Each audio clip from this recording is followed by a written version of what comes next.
지금 집 없는 게 다행입니다. 값이 더 오를까봐, 내가 사고 나서 떨어질까봐 무서우시죠? 그리고 기회가 올 때 돈은 있습니까? 두려우면 집 사지 마세요. 억지로 영끌해서 뉴스 보면서 잠 못 잘 필요가 없습니다. 집값이 떨어진다고 생각하면 사람들이 그때 집을 살까요? 아닙니다. 기다립니다. 매매는 줄고 전월세 수요는 오히려 늘어납니다. 근데 여기서 변수가 생겼죠. 바로 전세 사기에 대한 공포입니다. 그래서 요새 젊은 세대들은 월 100만 원까지 주고 프리미엄 고시원에 들어갑니다. 잠깐, 여기서 제니야, 그럼 너 나보고 지금 고시원에 들어가 살라는 거야? 아니요, 그게 아니에요. 좀 들어보세요, 좀. 집값이 떨어질 것 같으면 사람들이 어디를 향하느냐, 어디에 돈을 쓰느냐, 그 길목에 서 계시란 얘기입니다.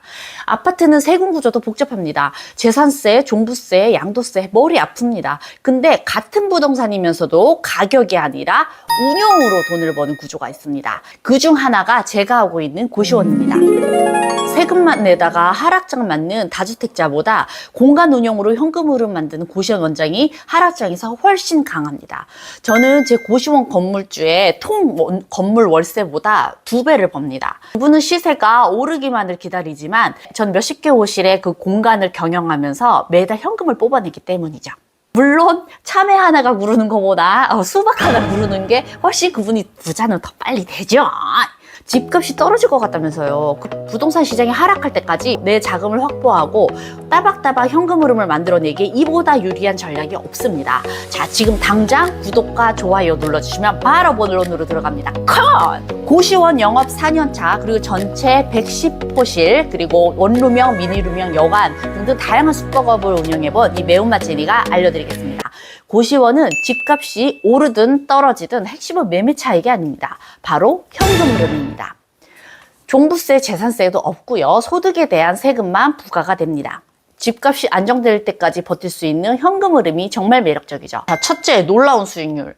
사람들이 부러워하는 게 누구죠? 월세 따박 나오는 건물주죠. 제 건물, 고시원 건물주는 그 건물의 월세가 총 600만 원인데요. 대출 하나 없으니까 이자는 안 내더라도 재산세는 뭐 상당히 내겠지요.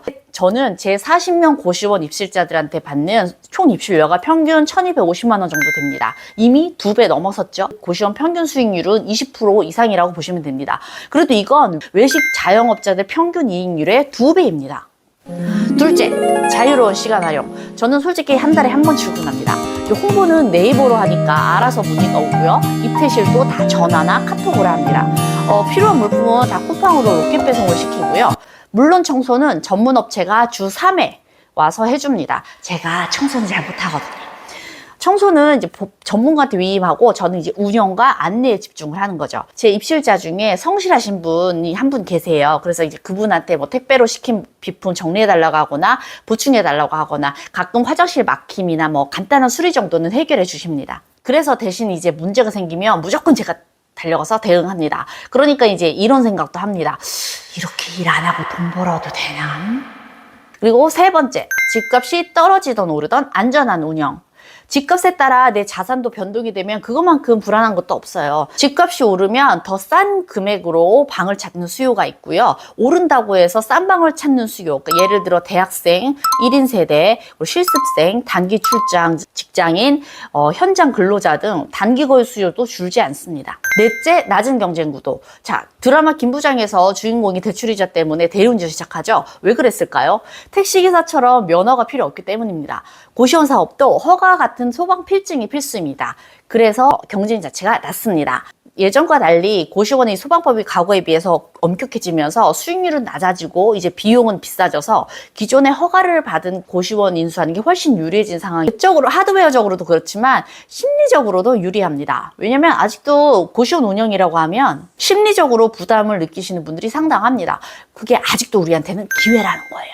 그래서 예전처럼 막 생각하는 수준 낮은 입실자, 그거는 원장이 잘못 운영하고 있기 때문입니다. 제 고시원 입실자들은 정말 다들 젠틀하시고 매너 있으세요. 진짜 절실하고 인생 바꾸실 분들은 정말 잘 오셨습니다. 제가 어떻게 한 달에 한 번 출근해서 월천 버는지, 그리고 모든 이 노하우가 있는 것들을 고정 댓글 링크에다가 다 까드릴게요. 여러분도 하실 수 있습니다. 직장 다니면서 아이 보면서 부업으로 300만 원 벌어보시면 과거로 절대 돌아가지 못합니다. 그럼 단점도 한번 살펴볼까요? 자, 고시원업은 관리와 청소업입니다. 고시원 건물들은 대부분 연식이 30년, 40년, 50년도 넘은 건물들도 있어요. 그러니까 누수는 달고 살고 에어컨과 보일러, 결론은 항상 문제가 터지고요. 그리고 여러 사람들이 물을 쓰고 화장실을 쓰다 보니까 배관 막힘도 종종 일어납니다.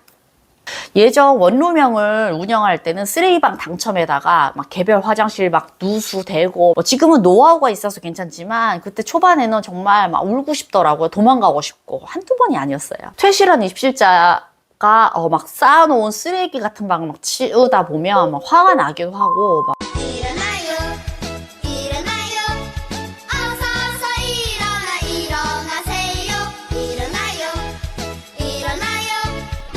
곰팡이 가득한 화장실을 마스크 쓰고 눈 따갑게 청소할 때도 있긴 합니다. 근데 뭐 이러려고 돈 버는 거죠 뭐. 네. 그리고 사람 상대는 언제나 어렵습니다. 특히 14년 은행에서 일했던 저는 사람 상대가 퇴사의 가장 큰 이유 중에 하나였는데요. 처음에는 겁도 먹었습니다. 근데 은행에서 사람을 상대하며 일하는 근무 습관이 그냥 그대로 나오더라고요. 그래서 은행 고객이나 고시원 고객이나 똑같이 정중하게 대합니다. 그래서 그런가 저희 고시원 입실자분들은 다 좋으세요. 젠틀하시고. 좋은 입실자들을 받는 노하우와 방법은 제가 이 영상에서 풀었으니까 참고하세요. 냉난방비 고정비가 크다.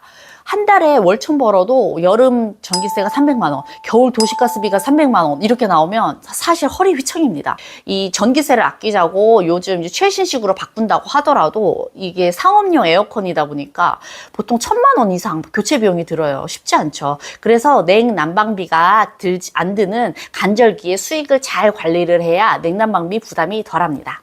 자, 장단점을 이렇게 정리해 드렸는데요. 한마디로 이것도 안 하고 돈 버는 건 사기다라고 말씀드릴게요. 이것도 안 하고 돈 잘 번다고 하는 건 진짜 사기예요. 예. 저는 솔직하게 다 말씀드리잖아요. 자, 그래도 가장 강력한 장점은 자유롭게 시간 관리를 하고 그리고 높은 수익률이죠. 그래서 저는 아마 이 일을 계속할 것 같습니다. 지금 집값이 떨어질까봐 두려운 분들에게 제가 드리고 싶은 말은 이겁니다. 부동산이 아니면 돈을 못 버는 시대가 아닙니다. 부동산을 사기가 무섭다면 부동산 운영을 고민해 보세요. 폭락장이 두려운 사람에게 가장 안전한 선택은 가격 예측이 아니라 현금 흐름입니다. 저 매운맛 제니가 여러분의 든든한 가이드가 되어드릴게요. 원룸형 고시원부터 미니룸 그리고 여관 운영까지 3개 110호실을 직접 공사하고 운영하면서 쌓은 데이터로 여러분의 현금 화수분을 같이 설계해 드릴게요. 불안을 확신으로 바꾸고 싶으신 분들, 그리고 이제 진짜 내 인생이 중요한 앞길에서 고민을 하고 계신 분들, 고정 댓글을 꼭 읽어보시면 여러분의 인생이 또 벌써 틀어져 있으실 거예요. 저는 다음에 더 좋은 영상으로 찾아올게요. 매운맛 재테크 매운맛 제니였습니다.